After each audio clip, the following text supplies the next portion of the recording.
Hi mga Mars, kasama ko ang aking mga Mars na magaganda. Ayan pumunta kami ngayon dito sa Vice Comedy Bar owned by Vice Ganda Meme.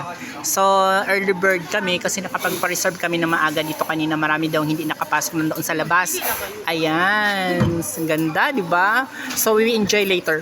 So ayan, maaga kami nakapasok kasi maaga naman talaga kami pumunta dito dahil nakapag-book kami ng ticket is 1,500 consumable siya. So meron siyang one drink sa entrance at saka sa location. So yan po yung bar nila. So pwede naman po kayo pumasok na maaga, mag-chill, mag-usap-usap dahil wala pa masyadong performers. Bago sila mag-perform, dapat nakakain na kayo, nag-uusap na kayo kasi wala pa masyadong malalakas na sounds. So pwede naman kayo mag-picture-picture dyan sa stage.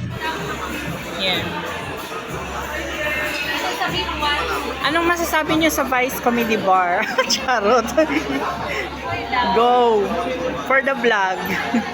O, ikaw Mars. Harap ka dito.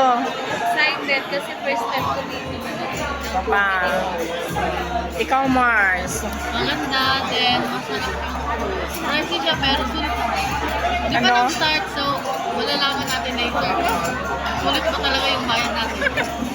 Yun lang. Alive ka? Hindi, video lang. Pang ano lang siya ba? Pang reels lang. Edit pa ito. So ayun guys, unti-unti na pong dumadating ang mga guests. So gusto din namin ma-enjoy ang moment kasi 'di ba sayang naman yung ticket na 1.5 ba naman. Tapos ayan, dito lang kami sa side na area kasi depende po na table kung saan po yung presyo. So may mga presyo po yung mga table na yun, no. So okay naman yung spot namin, nakakain na kami. Ayan, nag-chill na kami, nag-start na yung party. Enjoy lang talaga namin at i-enjoy mo naman doon sa Vice Comedy Bar. So mamaya kasi bawal na po daw ang magpipicture at magvi-video sa mga performers sa stage. So yun yung sabi nila kasi hindi ko alam kung bakit bawal. Honestly, na-enjoy po kami talaga the whole night dahil tawa lang kami ng tawa yung mga performers nila dito sa Vice Comedy Bar. Sulit na sulit po talaga ang binabayaran mo. Anyway, yung mga table niya nakikita nyo dyan sa harap namin. Meron po yung mga reservations.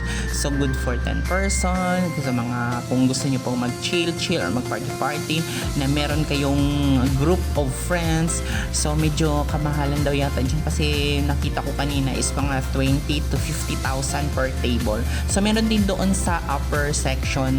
So pwede naman daw kayong magpa-book in advance. Thank you for watching guys. Please don't forget to subscribe, like, and share sa aking YouTube channel.